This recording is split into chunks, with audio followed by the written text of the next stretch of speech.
Just introducing me. My name is Emmanuel Valentin. I'm currently in charge of the marketing in the BU Windows inside the Saint-Gobain Glass. This is the business of glass.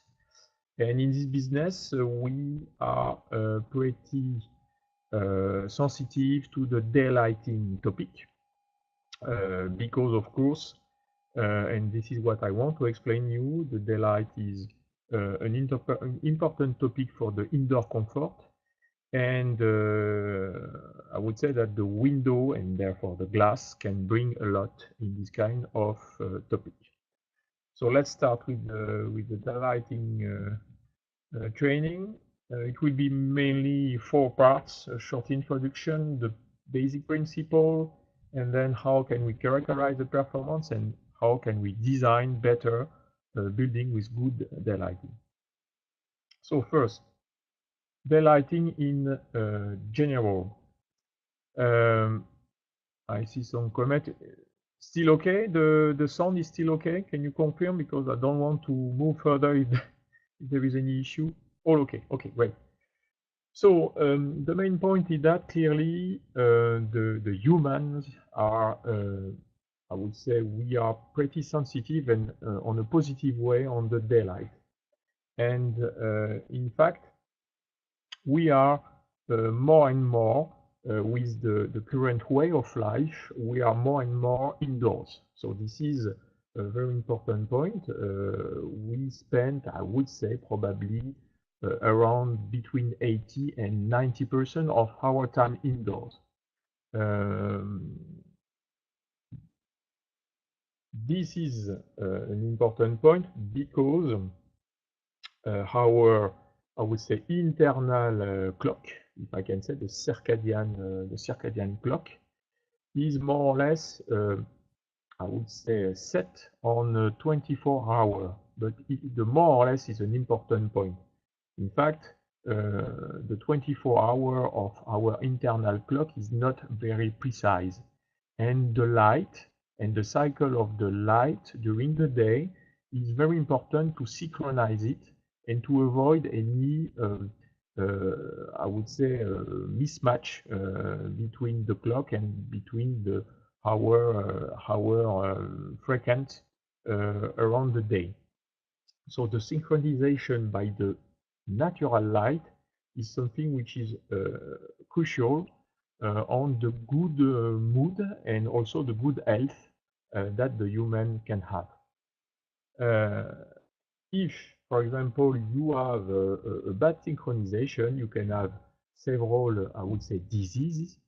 This kind of issue can be more or less heavy, but some studies show that you can have some issue, for example, with gastrointestinal disorder. You can have some problem with stress. You can lose good sleep if you don't have it, and the good sleep can induce some cardiovascular disorder. So they can have several, I would say, diseases due to this bad synchronization.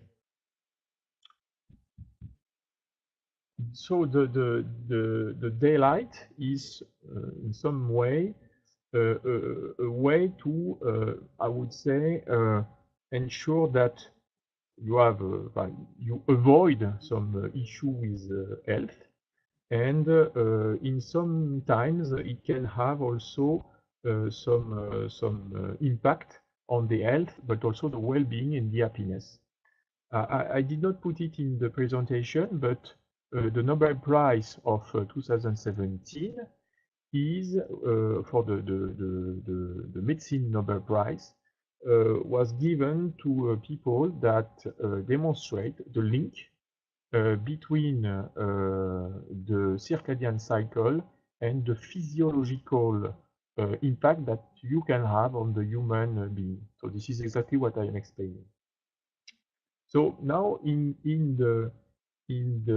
if we come back on the building link, if I can say, the daylight can have some impact in different kind of building, as we spend a lot of time inside, and some more and more studies show that in, for example, healthcare buildings, school and office, there are some, I would say, studies that show that the level of light and the access to the natural light can give interesting impact.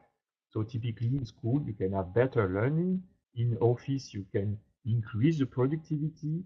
And for example, in healthcare building, the idea to have, I would say, shorter time to have a recovery are more and more demonstrated and measured. So this is today what's happened if you apply the daylight to the fact that we spend more and more time inside. The access to the daylight indoor can help you in some extent to have a better mood, better health, and also a better, I would say, happiness.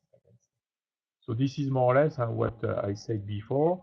The productivity in the non-residential, typically in non-residential, yeah, impact of mood, impact of stress, impact of job satisfaction. In health, so this is what I said before, but typically the school and hospital is more and more demonstrate. And after that, the benefit you can see is also based on the energy saving. So typically on the energy saving, I will show you more after, but in terms of energy saving, the excess of natural light, avoid to use the artificial light, and in some extent it can be interesting in terms of energy saving. We can have also some demonstrate in terms of sales for, I would say, so commercial buildings. So this demonstration for the commercial buildings was something that was done. Okay, it is not a very recent example, but there are this I would say study that was done in a group of stores that have or not access to natural light via a skylight. And on the 11 stores that were compared, the stores that have more daylight clearly show more sales and in fact the more productivity in terms of commercial results. So this is I would say some kind of funny example, if I can say, but I think more and more examples exist today. So I think I said already, I already described it, the different impact on health. I will not describe too much. I just say you that there is a lot of here. There is a lot of literature on that, probably more recent than this one as well. But and I'm sure that the last year Nobel Prize will probably increase this kind of literature and studies. So just keep in mind that the main demonstrations are based on the fact that you have more the daylight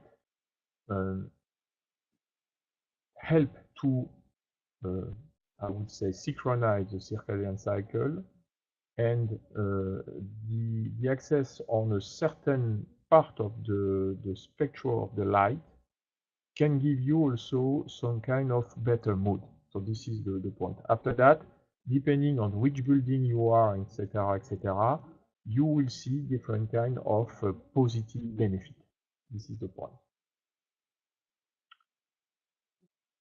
So in terms of in residential, of course, you do not really wait for a benefit like better productivity, except if you have to make email for your boss. But this is something that can happen, and you do not see, you do not wait neither for better recovery. You're not in an hospital. The benefit we are working typically now in terms of marketing in residential, so your home, more or less, are important for the energy balance to have light, free light, if I can say, and also in terms of what I described in terms of health effect are much more observed, not in direct short-term productivity, but much more on long-term health effect. This is what's happening in the residential area today. So an example on energy saving. In terms of energy saving, so this is a comparison. This is a source for France, but it's an example which I think is still valid. Okay. Here you have a consumption, so it's kilowatt per square meter of building per year for different kind of building conception. So for a whole building with bad insulation, okay, consuming a lot of hot water and maybe with not adapted daylight conception, maybe small windows, bad orientation and so on, you have this level of consumption. And in this case, the light here represents only 5%. And as the buildings are better and better insulated, and together probably with better conception in terms of natural light access, you can see that the light is more and more the ratio and the need of the light is more and more important. And you can imagine that in the case of very well insulated building with good, I would say, conception in terms of hot water, then the light will have a significant part, I would say, of the total consumption of energy in the building. And in this case, clearly, the daylight becomes a key factor to improve a little bit more the global consumption of the building. So before, clearly, the bad insulation, the lighting was not the priority, but as soon as your building will be more and more efficient, the more the light and the access to the daylight will be important to have an even better building in terms of energy consumption.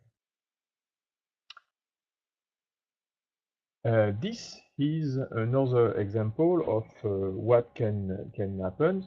The fact is, this is linked to the ratio, the size, if I can say, of the window on the building. You have here two pictures. One picture with, I would say, rather standard size of window, and here the same room. So this is a simulation. It's a rendering picture, but this is an example of how the indoor comfort you can have, the visual comfort you can have inside a room with two sides of window. And the fact is, as the glass is coming and the window are coming more and more, I would say, efficient today in terms of insulation and energy efficiency, you can move more and more in a higher size of window. And going in higher size of window give you also access to this kind of, I would say, good, better visual comfort. So this is where we probably were today or maybe yesterday in terms of area, so 10% of glazed window, and probably the fact to go until between a little bit more than 25%, probably something like here, will give you, of course, higher daylight autonomy, and the daylight autonomy is here, and in parallel, the decrease of energy consumption, mainly because you are able to catch the free solar gain of the sun, and in parallel with the improvement of the performance of the window. So keep in mind that it is not because you are larger window that the energy efficiency will be less good. The performance of the new window gives you the access to have better energy efficiency together with and combined with, of course, better light and visual comfort. So this is what we are doing, and this is my job today. We have a very new glass, insulated glass. And in this case, what we demonstrate is that with this insulated glass, with the same size of window, putting this new glass, which is very much more transparent, but still with good insulation, will give you access to a higher light. And it is like if you change your window, you do not change the size of the window, you just change the glass, and changing the glass by this new glass give you access to some kind larger window, larger glaze area, and in this case, more light. Okay. And one more time, today, it's clear that the excess of the light is something which is, I would say, used for a long time ago in some old building. And now the key question is how to do it probably better or as good as it was in the past with the new building we have today. There are several types of building, several types of application. As you can say here, this is an office, this is a residential building, this is a hotel or an airport, bibliothèque. So all these kind of application needs light, and the way to give access to the natural light is something which is very interesting. If you manage it properly, it can be very interesting. But the key point is what we see. If you do not manage it on a correct way, okay, have a lot of light can be also uncomfortable. You can have glare, you can have too much heat inside, and the way to do it properly and the way to if I can say, to design the building is very important to catch the benefit of the daylight without the drawback of glare, of summer comfort, too high temperature, and so on. Okay, so this is something I will develop after. So what are the basic principles of daylight? So the light is, of course, coming from the sun. So this is more or less what is describing the light coming from the sun. So the light comes here, and this is the atmosphere here. And the fact to come inside the atmosphere, you have a part of this, I would say, energy, this light, which is reflected. Another part that it transmits, of course, and arrive directly on the Earth, and a part which is absorbed, and another part which is diffused by the atmosphere. In the atmosphere, you have water, you have pollution, and you have cloud, and this part is diffused. So remember, more or less, you have a big part which is transmit, of course. This is the sun, this is directly. There is a part which is absorbed, and a part which is diffused. So we will more be interested by the transmit part and the diffuse part. The absorbed part is less important, and of course the reflected part is not our base. In terms of spectral definition of the light, so the sun sent us. This is here. You can see here the purple curve here show you what exactly the spectra, the light spectra that come on the Earth. Okay, so here you have an example of absorption of the light. This is a typical absorption of water, which is in the atmosphere. And then you see that a part of the light is absorbed and you do not see this area. The fact is, the important part for us is the visible part. This is what we see. This is what impacts directly the daylight. The thermal part here, the infrared part, is much more something we manage to avoid overheating. This is what I described before. And for the very far far part of the spectra, it is much more a way to keep or to have insulation of the window. But typically, keep in mind that for the daylight topic, we will only be interested on the visible part. So to summarize, we will concentrate on the visible part of the spectra that is transmitted and diffused by the atmosphere. This is our topic. Now you can, this light that comes inside on the Earth, you can describe it as a 4 component. So this is a window here, the black square here is a window. Here you have, it's some kind of simulation, and this is the number of lux here that arrive inside the room, okay? So this is the direct sun, so this is the direct ray of the sun that come inside the room here, you can see here. You have also the direct impact of the diffuse light, so this is what arrives inside the room, and all this level here are more or less the diffuse light that come through the window, okay, and then is coming inside the room.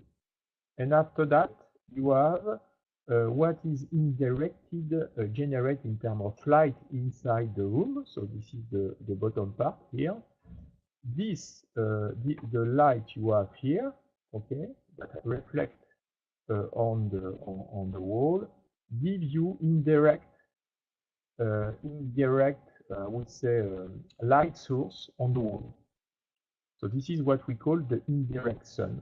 And the indirect sky, on the same way, is what this I would say the light that reflect on the wall generate additional light on the wall around. So this is more or less the way the daylight is described in the building. You have on the top the direct light that come in, the direct from the sun here, okay, the direct more or less for the diffuse light, and after that these 2 components direct, which are putting a light on the wall, are on there after that generating additional light